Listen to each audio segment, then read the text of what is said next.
Welcome back, dear viewers. You're still watching Nile Cruise on Nile TV. And dear viewers, Decent Life initiative is changing the lives of people living in rural areas across the country. As the result of the first phase, which shows now in 2019, with the hope of improving the lives of underprivileged Egyptians, the government launched a Decent Life initiative, or Haya Karima, a national project for the development of the Egyptian countryside. The initiative targets half of Egypt's 102 million population that lives in 4,658 villages across the country, most of which have suffered from negligence. It will bring about change in many aspects of the lives of people in these villages, notably by investigating in human capital, the abilities of the village inhabitants themselves, and by raising the quality of development services. Of course, the view is under the auspices of President Abdel Fattah al-Sisi. How much progress has been accomplished thus far in this momentous enterprise? What are the goals of the national project, the criteria applied in the initiative, and much more issues that will be discussed now with our distinguished guest, Amany Shenawy, which is the head of the committee of the NGOs participating in the implementation of the goals of the Decent Life Foundation. Of course, Mrs. Amany, it's a pleasure to have you with us in today's episode of Nile Cruise. I'm very happy to be with you, Rana. Thank you very much. How do you see the state's keenness to improve the living conditions for the neediest rural villages in Egypt? Our state is so keen to develop people's lives, and as a long-term initiative, our Decent Life initiative is going through different phases, starting 2019. And so far, we're 4 years after the beginning of the initiative. We went through a lot of phases and a lot of villages, starting with the most needy villages. Developing people's life is so clear in the very small villages and in rural areas. People feel the change there, and this is what make the country goes forward. When you go steps above in the development of very poor countries, and this happened before in some countries, that you don't go for developing the medium class at the beginning. You go for developing the very poor villages, developing their lives, making education better, and all the health care and the different areas. And thus all the country can be developed from there. How much progress has been accomplished thus this far in this momentous enterprise? In this enterprise, we are done with the first phase of villages.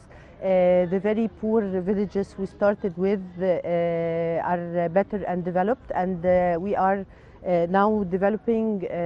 We are in the second phase with more villages and more areas to take care of, and the third phase, and so on. So as we cover all the country with all the rural areas. In this initiative, there was various entities working to provide better conditions in the different sectors. How to boost the harmony among these entities to reach the aimed goal? The Decent Life initiative started with President Abdel Fattah al-Sisi's initiative, and together with the businessmen and the NGOs, everybody joined hands to make the initiative come true. So everyone from the partners joined the hands, and it was a very nice coincidence that most of the NGOs work in the same points that the initiative came through with.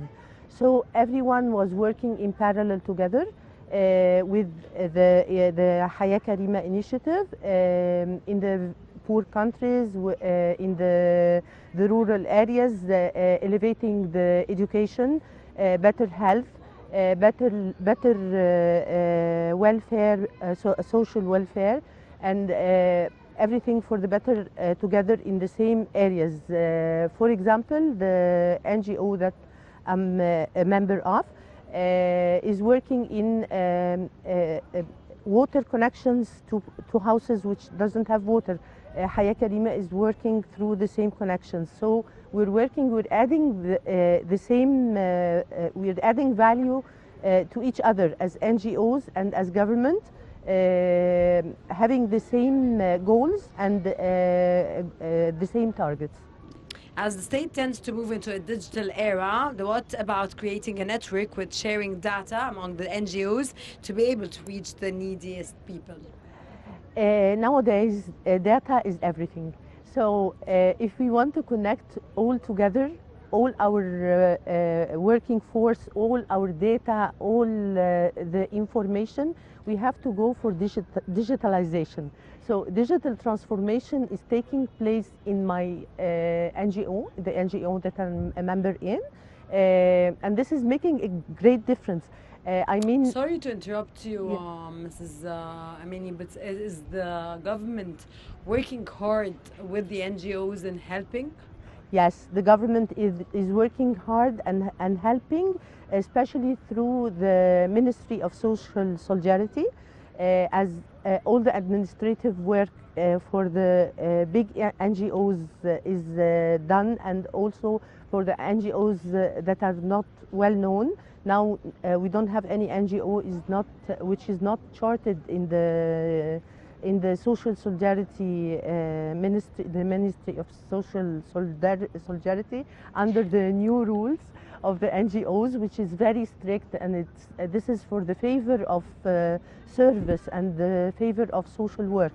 When you have strict rules, you are totally sure that all the work and service is going in the right direction, and through community assessments and through all the legal channels. So yes, the government is helping the NGOs, and together we join the hands to make service bigger. Okay, could you continue the answer of the digital era? Yes. And as for the digital transformation, which is taking place in many NGOs and is taking place in the government too, if all the NGOs are having the data of each other, we can have better communications and better helping each other. I mean, if we are working on a big project of, say, a healthcare project, and we have other NGO working on the same project, so you know you're the one who is complementing your work.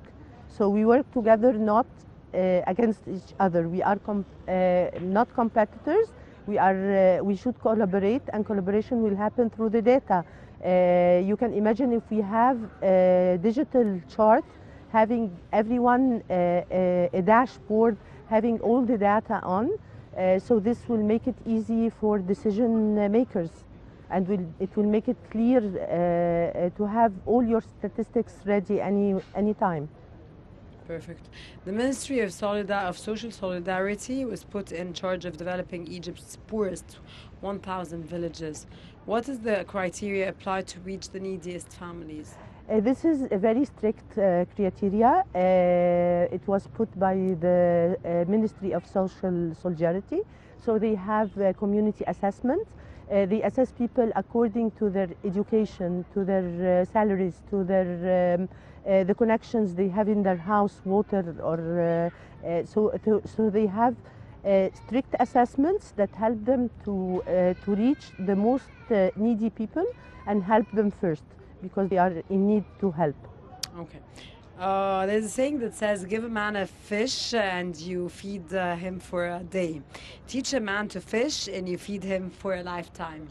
How do you view this proverb, and how far, of course, small, medium, micro-sized enterprises boost the economy? This proverb is so true, because if you give someone a fish to eat it, he will eat it and it's done. If you help them to know how to fish, he will fish a fish every day and eat every day. So this hits a very important part of our service in the NGO where I'm a member of, which is vocational service. We do vocational service for many people, especially ladies. Vocational service starts from even the people who work on sewing machines. They need vocational service. People who work in the energy field. You can raise women to work in the energy field from illiterate women, and this is a very nice experiment that happened in a country. They elevated the women from illiteracy to working in the energy field through the vocational service. They just taught them to put the parts of the solar panel together using the colors without using the letters or the writing. So vocational service, even vocational service for nurses will make the nursing, the employees working in nursing better. That's how you give people. You don't give them a fish. You let them fish every day. Yeah, you teach them. How can Decent Life Initiative boost the human resources? Human resources is our main value in Egypt and the most important part in our society. So human resources, the Decent Life goes for people who are having working in a certain area, having people who are a mass. People who are having. Mrs. Amany, how can Decent Life Initiative boost the human resources?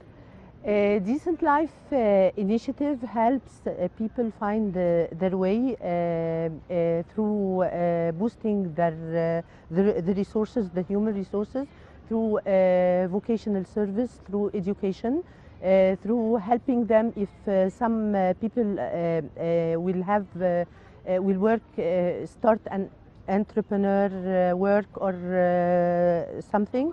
They help them to assess the community, to assess the market, so as if women are going to produce certain productions, they know if the market needs it before they start the project, so as to help their project succeed. The Decent Life Initiative goes in rural areas and help people help the people to go for what they need. Perfect. How far understanding regional and global resources would be effective to secure sustainable development? Sustainability is the word used today in having the project effective for long times. So our resources should be counted on. That any development made in the society, any service we give to our society is sustainable. If we are having a project of, say, water connections in a rural area, we should be able to assign people who will take care of the water connections. If anything happened there, someone will repair it. Someone to sustain this. To sustain this. So in a very simple words, yes, our resources should be taken care of, and our development should be sustainable. Perfect. What is the role of youth in this initiative, and whether in the implementation or in benefiting from the initiative? The youth in our country are the majority of people.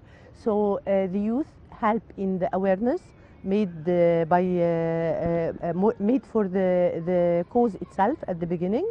They help in executing the development on the ground. They help in the committee assessment. made for rural areas, and they also benefit from the work the opportunities they might get from the development of the rural areas. Mrs. Amany, Shenawy, finally, how, from your point of view, do we participate as citizens in this initiative? As citizens, we have social responsibility towards our country. So I see that each one of us see how he can give to the society.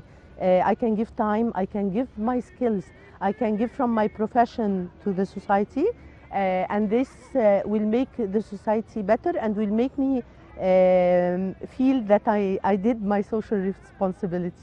This is Amany Shenawy, head of the Committee of NGOs. We thank you very much for this, our distinguished guest. We thank you very much for this very informative interview. Thank you very much for joining us today. It was our utmost pleasure, and thank you. Thank you very much. You're welcome. Dear viewers, stay tuned. I'll be back.